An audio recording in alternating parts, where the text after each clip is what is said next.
A man found himself trapped in a strange sealed room, required to turn a stone grindstone 720 rotations every single day. No matter how exhausted he became, he could not afford to slow down, fail to meet the quota, and he might not live to see the next morning. Each day, the room received one bottle of water and one sandwich. Eating, sleeping, and everything else had to happen within those four walls. Jack had endured these conditions for 2 years. One day earlier, he had shown up to interview for a senior management position at a company. Somehow, he had ended up here instead. He was shouting, trying to make sense of it, when a voice from the adjacent cell told him to keep it down. Jack rushed to the ventilation opening and pressed close. His neighbor told him they were all job applicants, but to get the position, they had to participate in an experiment first. The next several days would be the hardest. He should be mentally prepared. Before Jack could ask anything more, the neighbor said he had work to do and went quiet. Jack turned his attention to the walls, looking for any way to climb out. 3 smooth surfaces offered nothing to grip. He tried for a long time and got nowhere. A whistle sounded from beyond the door. Food and water were pushed through the slot. Jack thrust his hand out and begged, "Please, can you let me out?" The guard responded by jabbing something into his arm. That was unsettling enough. Then, as he sat down to eat, a piercing alarm tore through the air, followed immediately by screaming from somewhere nearby. Raw, desperate, agonizing. Jack pressed himself into the corner and stayed there. He had no idea what those people had done wrong. He spent the night listening. The next morning, following the guard's instructions, he disposed of his waste through a chute in the wall. In doing so, he noticed something on the floor. A few strands of hair. He brushed them aside and found a skull. He ran to the ventilation slot and demanded an explanation. His neighbor was calm. That was whoever had been in that room before. Jack couldn't accept it. Asterisk, this is a legitimate company. They can't do things like this, asterisk. His neighbor reminded him. Didn't he remember the documents he had signed on arrival? Non-disclosure of operational details, along with other stipulations. Neither of them had read carefully enough. They had both been deceived. The system on the wall lit up. It assigned Jack his task. Between 6 in the morning and 10 at night, he was to turn the grindstone. Each full rotation earned 1 point. His daily minimum was 50 points. Falling short would result in company punishment. The participant with the lowest score each day would be terminated. The word used was dismissed. But after the screaming of the previous night, Jack understood exactly what it meant. He had no choice, and he could not afford to be at the bottom. Driven by raw survival instinct, he pushed through the day without stopping and finished with 100 points, doubled the required minimum. Screaming drifted through the walls again that night. Jack found, to his own surprise, that he had already begun to adapt. He was tired. He wanted to sleep.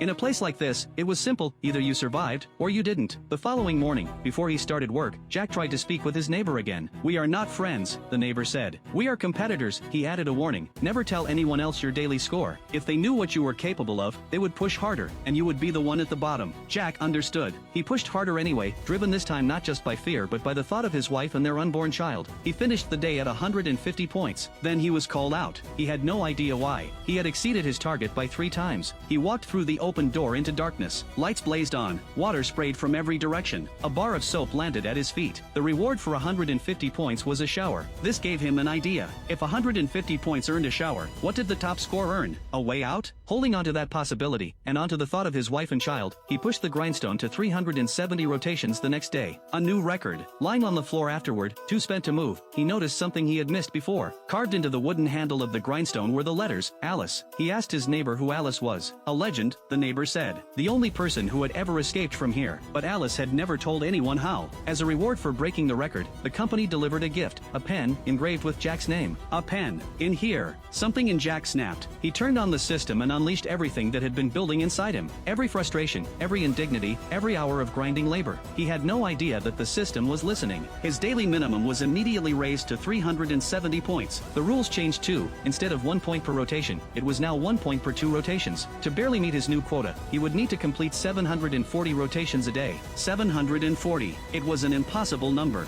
His outburst had been picked up by everyone around him. When they heard that this man had pushed his own quota from 50 to 370, the response was immediate and furious. But the anger was not directed at the system. It was directed at Jack. Because when Jack proved that a human being could achieve 370 points, the system recalibrated for everyone. Their minimums had all gone up. Jack ground through the days in despair. His absolute physical limit topped out around 500 rotations. Just over 200 points. He was already falling short. The system announced his punishment. A colleague would be assigned to share his room. That colleague, it revealed, was his wife, 7 months pregnant. Jack broke. He begged. He bargained. He promised anything. The system agreed to hold off. provided he met his target the following day. Then the ceiling opened, and a triangular heating frame descended. It radiated like a small sun, the room filled with scalding air. He would need to hit 740 rotations in that heat. He did it. Every day, he did it. As a reward, the system played a recording, his wife, after giving birth. Jack stared at the screen. He had only been here a few days. How had she already delivered? His child had been born without him. He had missed it. His neighbor had stopped speaking to him after the incident with the quota. Eventually Jack swallowed his pride and apologized. The neighbor, recognizing that Jack, like himself, had a family waiting for him, relented. He leaned close to the ventilation slot and told Jack, quietly, he knew how Alice had escaped. The wall directly across from Jack's grindstone. That was how. Jack examined it immediately. There were signs of old repairs, rough patches, slightly different in texture from the rest. He checked the angles. No camera coverage. He picked up the pen the company had given him. From that day forward, Jack's hours divided in two, meeting his daily quota, then scratching at the wall. He didn't know how long it took. Eventually the wall gave way. He crawled through the gap. On the other side, a guard was waiting. He woke up back in his room. The hole in the wall had been sealed. His neighbor had been caught for disclosing the escape route. Both his legs were broken. In the aftermath of that punishment, the neighbor had nothing left to lose. He told Jack everything. He was Alice. He had been the one who designed the system, years ago. The original algorithm had been far less brutal, but at some point, the AI running the system had derived new parameters on its own, and the experiment had grown steadily more savage. He had created it, and he could no longer break it. There is no way out, he said. Asterisk, I built this place. If I can't solve it, you can't. Accept it, asterisk. Jack sat quietly for a moment. The system follows its algorithm, he said. Asterisk, if everyone stops working, if every score goes to zero, the system can't calculate a bottom performer. No one gets punished, asterisk. The neighbor admitted that the logic was, in theory, sound. He had no idea whether it would actually work. It didn't matter. There was nothing left to lose. Jack climbed on top of the grindstone and called out to everyone within earshot. If we don't work, we won't die. We don't fucking work. We don't die. Voices called back. Agreement, support, a kind of desperate solidarity. Jack lay down and did not work. He watched the propaganda footage the system played on the wall and waited. The clock moved toward 10. He straightened his suit and waited for it to be over. The system spoke, with 4 minutes remaining. Asterisk, we have identified a flaw in the current parameters. Effective immediately, employees with a score of 0 will be terminated, asterisk. The sound of grindstones turning began immediately on all sides. Jack shouted at them to stop. No one did. The system announced that Jack's allotted time had elapsed. As a courtesy, to allow him to depart without regrets, it played footage on the wall, his wife and child. The child was walking. He had been here only days. Outside, months had passed. The door opened. A group of people entered, blank-faced, moving with the particular emptiness of those who have stopped making choices. A guard followed them in, pulling on gloves and cleaning the instruments in a basin with practiced efficiency. Jack stopped calculating. He lunged forward and hit the man in the face, again and again. No one intervened. Everyone was smiling.